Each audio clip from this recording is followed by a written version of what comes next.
An honor to have the opportunity to visit with you, Brother Satyananda. I consider it such a privilege. So welcome. Pleasure is also mine. Thank you, Giselle.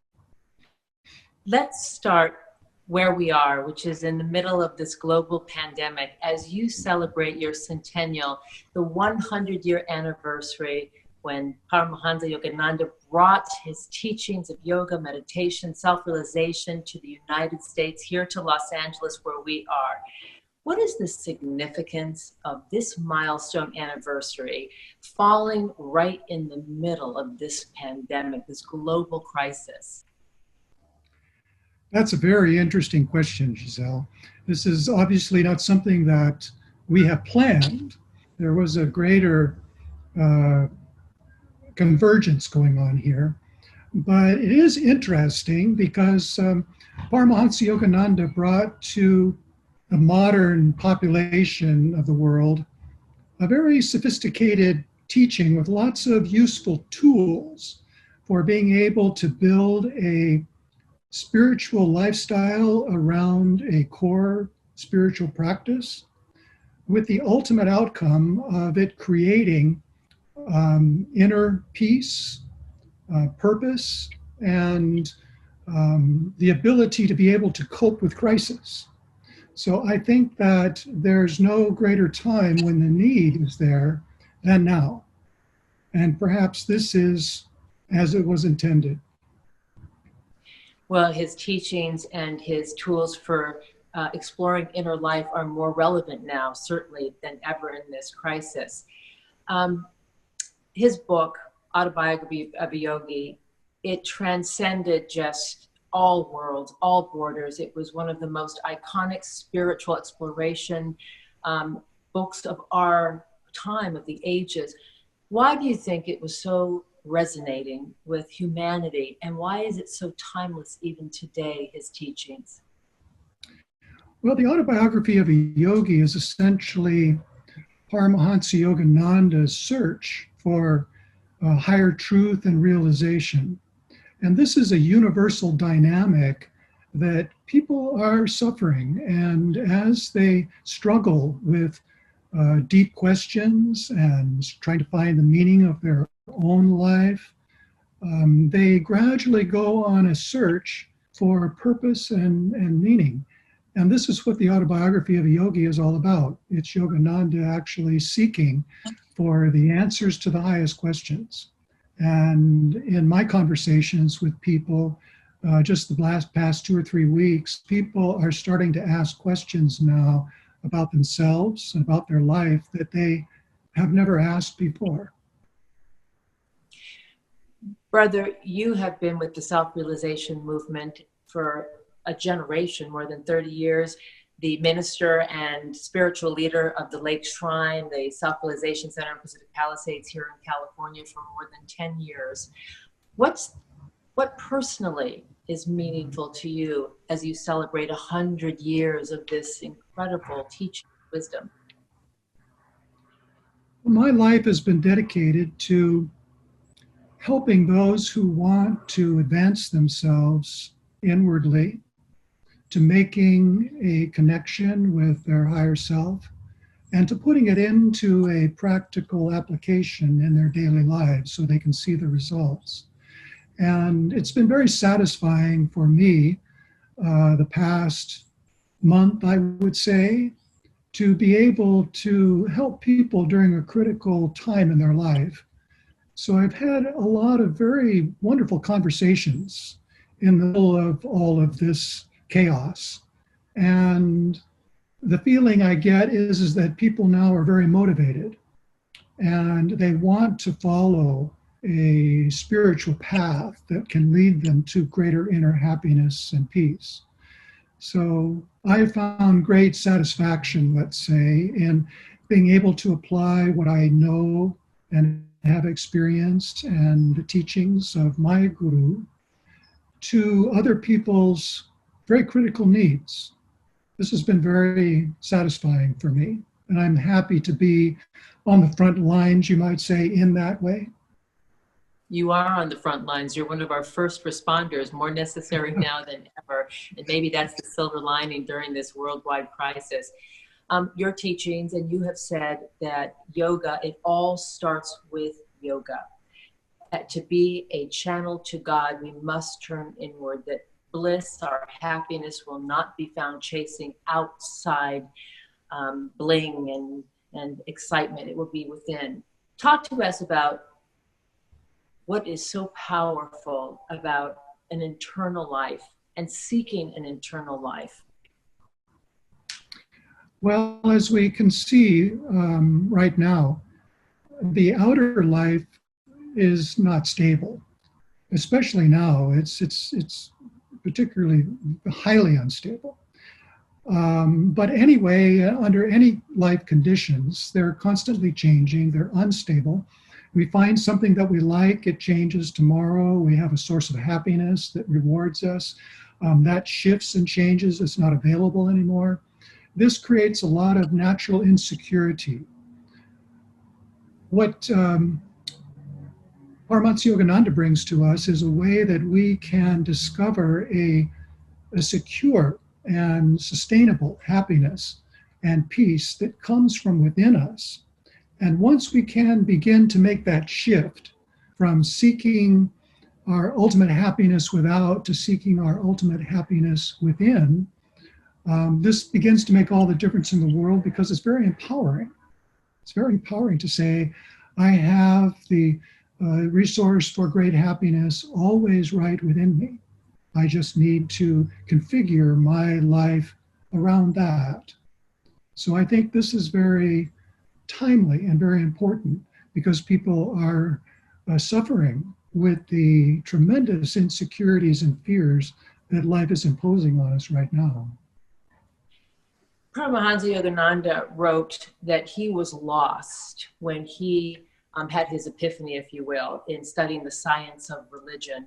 And you have said, as a result of those teachings, that sometimes we have to be lost to find ourselves or our God within. Is that part of the teaching? Well, it's part of the long established tradition, actually, from India, that a person is not born into a church. They must seek their own truth and find their own spiritual path and their own teacher. And so this idea of having a need inside and having questions that need to be answered, this propels people toward seeking. So the idea of a personal search for meaning, a personal search for truth, is very integral to the religions of the East. And we certainly see this in Self-Realization Fellowship. We see, for example, oftentimes people coming to our temples, and they come out after a meditation or service, and they said, I walked into this temple and I had this strong, overwhelming feeling, I'm finally home. And when we talk to them, they've been going from one source to another, trying to find something that deeply resonates with them. And when they finally find it, they're able to embrace it and actually feel that they are comforted and welcomed into a spiritual home. Brother, you have talked about a cosmic truth. And in contrast, let's say, to all the news headlines, the negativity of politics around the world, the inundation of all this stress, you have said cosmic truth is the antidote to that, that when we meditate, we can tap into that which is beyond thought, that puts us in a silence, that brings us cosmic truth. Can you expand on that for all of our viewers? Well, we all know that we're in an age of intense information. And right now we have to say that we're in an age of intense misinformation. So we're going through a crisis of trust on the information that we receive. And this creates great insecurities because people don't know what to believe. Information is very different from truth because truth is something that doesn't change. It is the same today as it was 1,000 years ago. And that's why the teachings of Jesus Christ, for example, continue to speak deeply to hearts and minds today. So if we can acknowledge and accept this idea that information exists for our daily lives and we need it, but for our own security and personal growth, we need to have some truth that is transcendent from information.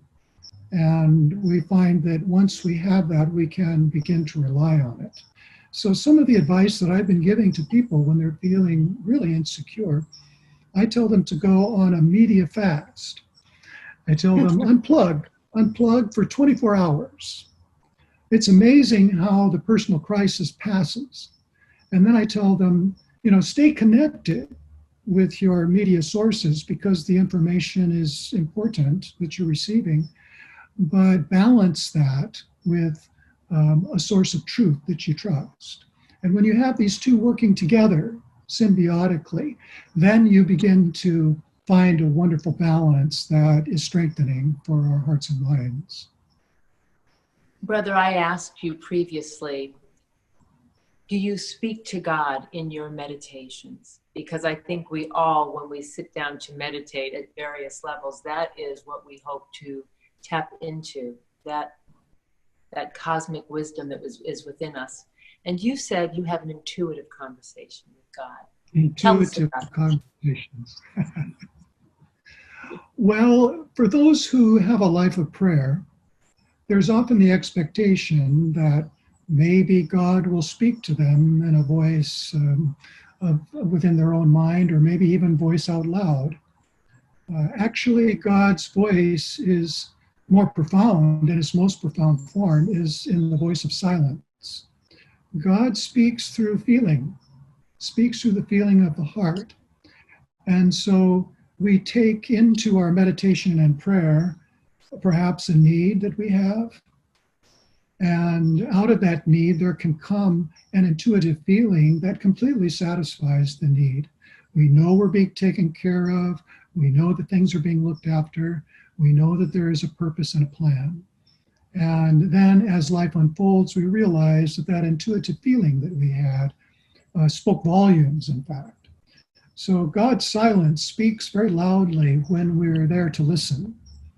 And I think that's one of the most rewarding aspects of my life, is being able to go beyond the mental conversation and to find in the stillness and the silence within a cosmic feeling that speaks directly to my heart and my most immediate needs.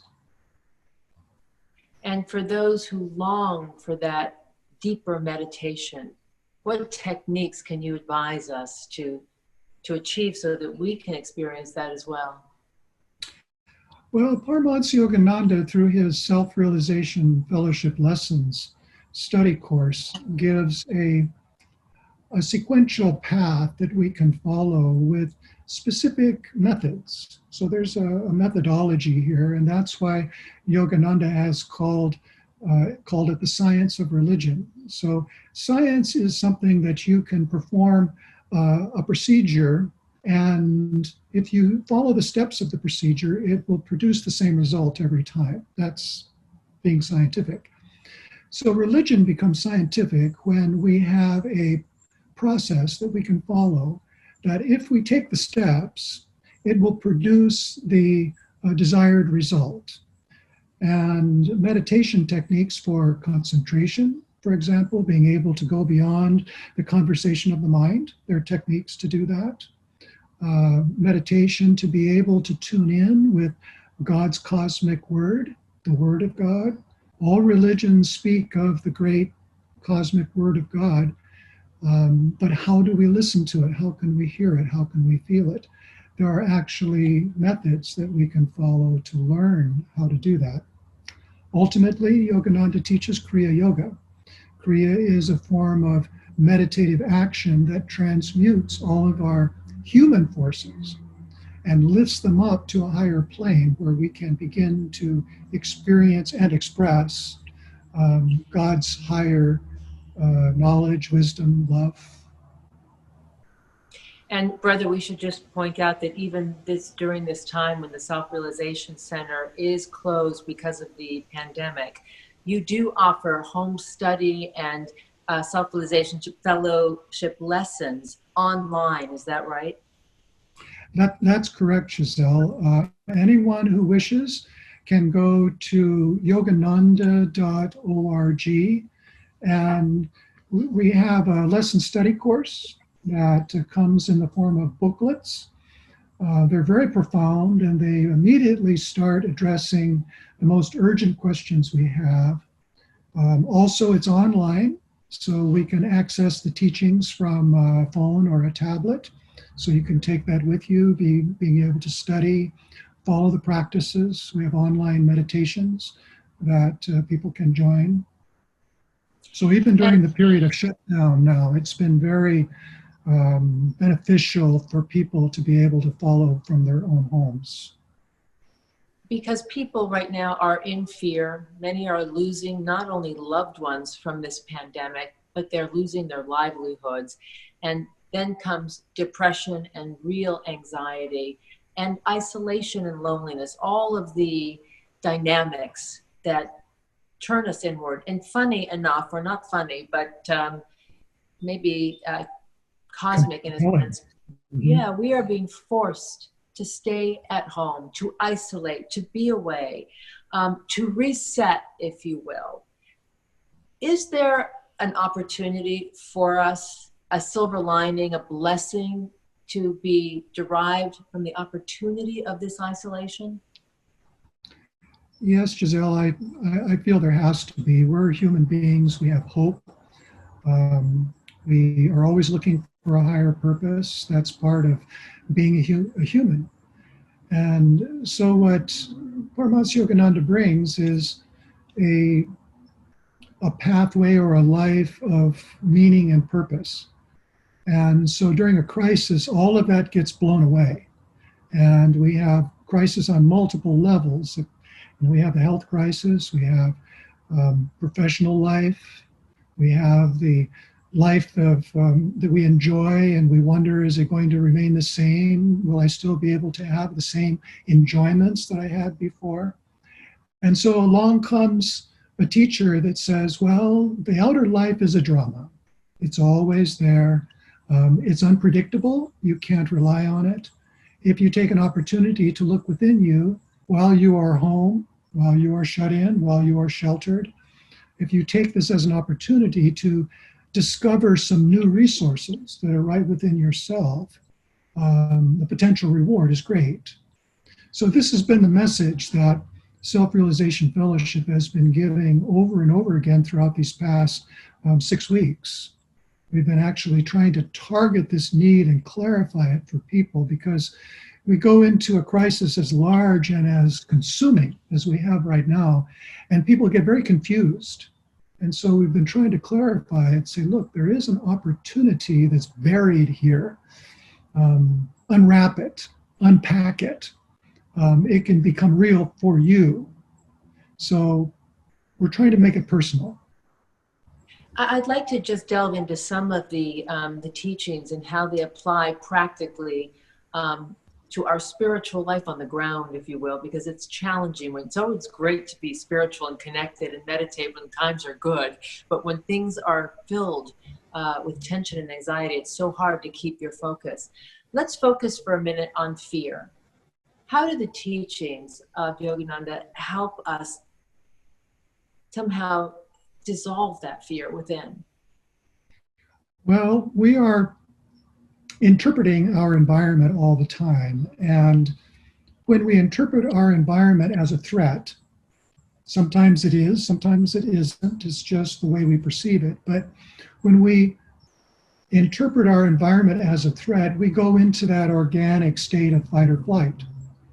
And this creates fear. Fear is there so that we might be alert and aware of a threat.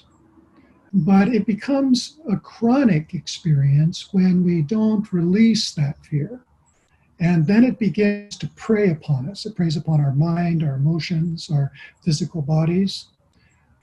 What yoga does is it helps us to release that fight or flight and go into more of what we might call a relaxation response. Through meditation, we can release it. We can release the body tensions. We can do some deep breathing, and we can feel the pressures melting away. And once the body has begun to relax and go out of the fight or flight, the mind then responds. And so this response within the mind is, everything is okay. I can be quiet. I'm safe. And then we can begin meditation. And from inside the stillness of meditation comes a more profound peace that is so soothing that it confronts the experience of fear, and we realize that it's the preferred choice, you might say. So I'm always trying to help people understand that they have a choice. Fear is being imposed by the environment, and we are reacting to it. That's normal, it's human. But beyond that, we have a choice. How am I going to experience this? What is it going to be for me? And then you can choose and say, no, I'm going to shift my priorities. I'm going to choose peace over fear, because I know that it brings strength, it brings comfort, and it's something that I can trust. So, brother, I find that so heartening, because we feel so out of control somehow, like the tail wags the dog, when you say it's a decision. And through meditation and yoga, we learn to observe that feeling within us and not be controlled by it, and then make a choice to not be dragged into that drama. I find that very empowering, just on a very practical level. When those of us who feel lost at times and say, I don't know what my next move is, or what I should be doing, or even who I am, some of the real existential, questions that we all face, not just when in our 20s, in midlife, throughout our life, if we're lucky, we continue to be able to search for these answers as we evolve. You have said you find yourself in service, and then you find what you most love and offer it to service, and then offer it to God. Can you expand upon that? Because I think it's a central yearning of humanity right now. What am I supposed to be doing? And especially in a crisis when everything may be just, like a bunch of pickups just tossed into the air, and we have to rebuild. And we have a chance to rebuild more consciously. So you say, first find what it is you love, then be of service with it, and then offer it to God. Please offer more context to that. Well, each one of us has gifts. It's what makes us unique. So each one of us possesses gifts that we can offer to other people. So I think a place to start is, what gift do I have that I might be able to offer in service to help other people?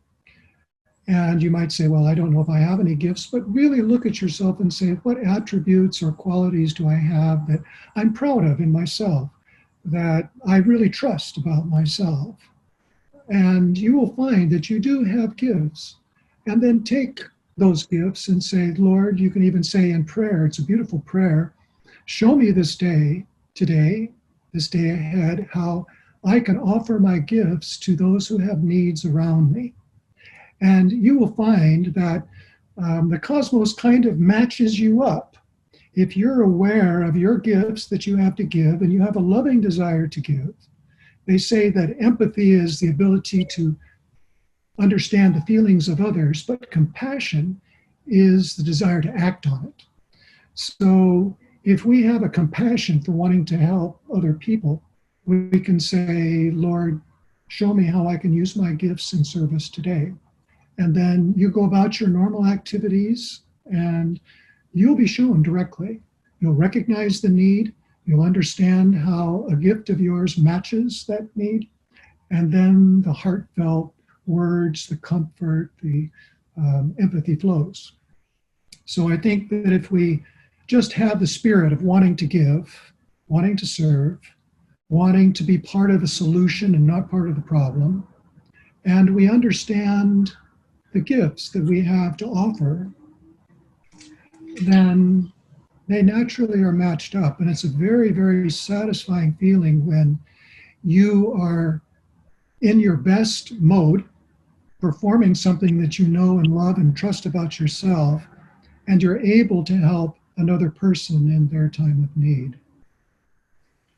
Well, what beautiful ideas, especially for right now when empathy and compassion is more needed than ever before. I also wanted to ask you about this idea of manifestation, and if this is a key precept of the self-realization teachings, which is if you focus on the feelings of something you deeply yearn for, you manifest them in your life just by that focus and concentration. I know these are not new precepts, but to hear them framed in the context of your wisdom and teaching, I think would be just so helpful to so many. Yes, Paramahansa Yogananda teaches this directly. And he said, success is the result of creating opportunities. And so we don't just sit around and wait for success. It's something that we need to create. And we create it first in our minds, conceptualizing, visualizing what it is that we want to bring into manifestation. And then we start to take the steps that are required to actually create what we are visualizing. People may think, well, it doesn't exist. I don't have any proof that it exists. How can I actually create it? You start small and you start with something simple that's just right there in your daily life. And you conceptualize it and then you concentrate on it. And as you actually start bringing that concentrated visualization into form, you will see that it's almost like a living force that supports you. There will be obstacles, there will be problems, but if you have a clear vision of what you want to do and you're very consistent in wanting to apply it, you will see that there is a force in this world that supports that. And that's a very thrilling experience that you can bring from something from nothing and you can manifest it. And this is something that I do in my own work when I'm trying to solve problems, for example. And it helps me to think out of the box. It's like, is there a elegant solution? That's one of my favorite terms. I'm always looking for the elegant solution, the one that's simple and it's organic, and I can manifest it in my daily life. And I think if we're open to that and we're trying to honestly manifest it, we will gradually prove that, yes, in fact, we can do that. And some things, just require proof. You have to prove it to yourself. If you sit around and say, oh, I can't do that, then you won't. But if you try and you put out your best effort, you will find that, in fact, you can. And so I think that this is a message of hope for all of us who are having so much removed from us. It's actually an invitation to start creating something new. I think we all feel that innate potential, but it's a scary proposition to transition from something that you know and you're so familiar with to something that you're not comfortable with yet. But my message would be, life is going to push us forward always. This is part of the cosmic law of creation. It's not here to destroy us. Change is here to move us forward. And if we can embrace this, you will find that there's a power that you didn't know you had. And a crisis is a perfect opportunity to be strong. And that's a message I would like to give to whoever is watching. Be strong. Seek strength. Avoid the thoughts and emotions that weaken you and pursue with willpower the thoughts and emotions that you feel within are strengthening you, because this will make you powerful, and the world needs good people in action right now. Well, what a blessing to be inspired by you and the teachings of Paramahansa Yogananda on his centennial anniversary. I know that the Lake Shrine and the self-realization center will open soon, we hope, and that you will be That's our ministering plan. as you always have.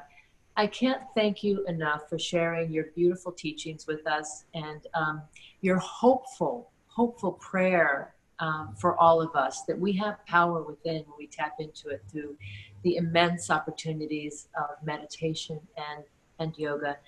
Brother Satyananda, thank you so very much for blessing us with your gifts. And thank you, Khurshid, as well, for inviting me to participate in this beautiful, beautiful interview. Thank you.